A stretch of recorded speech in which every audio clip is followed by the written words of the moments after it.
ಆರೋಗ್ಯ ಚೆನ್ನಾಗಿದ್ರೆ ದೊಡ್ಡ ಸಂಪತ್ತು ಜೊತೆಯಲ್ಲಿ ಇದ್ದಂತೆ ಎನ್ನುವ ಮಾತನ್ನ ನೀವು ಕೇಳಿರಬಹುದು.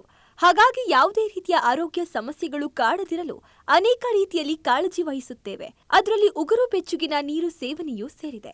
ನಾವು ಅನೇಕ ಬಾರಿ ಉಗುರು ಬೆಚ್ಚಗಿರುವ ನೀರನ್ನ ಸೇವಿಸುತ್ತೇವೆ.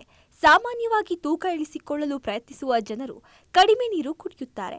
ಆದರೆ ಬಿಸಿ ನೀರು ಕುಡಿಯೋದ್ರಿಂದ ಕೆಲವು ಆರೋಗ್ಯ ಪ್ರಯೋಜನಗಳಿವೆ. ಆದರೆ ಪ್ರತಿಯೊಬ್ಬ ವ್ಯಕ್ತಿಯ ದೇಹದ ಅಗತ್ಯಗಳು ವಿಭಿನ್ನವಾಗಿರಬಹುದು.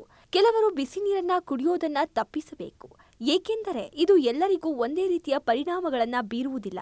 ಹಾಗಾಗಿ ಯಾವ ರೀತಿಯ ಆರೋಗ್ಯ ಸಮಸ್ಯೆ ಇರುವವರು ಇದನ್ನ ಕುಡಿಯಬಾರದು ಎಂಬುದನ್ನ ತಿಳಿದುಕೊಂಡಿರಬೇಕಾಗುತ್ತದೆ.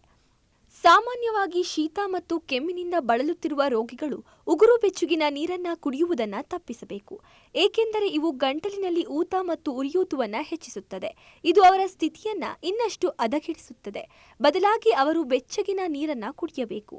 ಇದು ಅವರ ಗಂಟಲಿಗೆ ಒಳ್ಳೆಯದು. ಚಿಕ್ಕ ಮಕ್ಕಳು ವಯಸ್ಕರಂತೆ ಬಿಸಿ ನೀರನ್ನ ಕುಡಿಯಬಾರದು, ಏಕೆಂದರೆ ಅವರ ಜೀರ್ಣಾಂಗ ವ್ಯವಸ್ಥೆ ದೊಡ್ಡವರಂತಲ್ಲ, ಅದು ತುಂಬಾ ಸೂಕ್ಷ್ಮವಾಗಿರುತ್ತೆ. ಬಿಸಿ ನೀರನ್ನ ಸೇವಿಸೋದ್ರಿಂದ ಅವರ ಹೊಟ್ಟೆಗೆ ಹಾನಿಯಾಗುತ್ತದೆ. ಹಾಗಾಗಿ ಕಾಯಿಸಿ ಆರಿಸಿದ ನೀರನ್ನ ಕುಡಿಯಬೇಕು. ಇಲ್ಲದಿದ್ದರೆ ಅವರು ಹೊಟ್ಟೆಗೆ ಸಂಬಂಧಿಸಿದ ಅನೇಕ ಸಮಸ್ಯೆಗಳನ್ನು ಎದುರಿಸಬೇಕಾಗಬಹುದು. ಪಿತ್ತ ಜನಕಾಂಗದ ಕಾಯಿಲೆಯಿಂದ ಬಳಲುತ್ತಿರುವವರು ಬಿಸಿ ನೀರನ್ನ ತಪ್ಪಿಸಬೇಕು, ಏಕೆಂದರೆ ಇದು ಅವರ ಯಕೃತ್ತಿನ ಮೇಲೆ ಹೆಚ್ಚುವರಿ ಒತ್ತಡವನ್ನುಂಟು ಮಾಡುತ್ತದೆ. ಹಾಗಾಗಿ ಅವರು ತಣ್ಣೀರು ಕುಡಿಯುವುದು ಒಳ್ಳೆಯದು. ಜೊತೆಗೆ ವೈದ್ಯರ ಸಲಹೆಯಂತೆ ಎಲ್ಲ ಅಗತ್ಯ ಮುನ್ನೆಚ್ಚರಿಕೆಗಳನ್ನು ಅನುಸರಿಸಬೇಕು.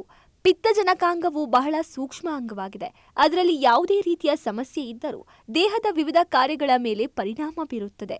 ಚರ್ಮದ ಸೂಕ್ಷ್ಮತೆ ಅಥವಾ ಅಲರ್ಜಿ ಹೊಂದಿರುವವರಿಗೆ ಬಿಸಿ ಮತ್ತು ತುಂಬಾ ತಂಪಾದ ನೀರು ಹಳೆಯ ನೋವನ್ನ ಹೆಚ್ಚಿಸಬಹುದು.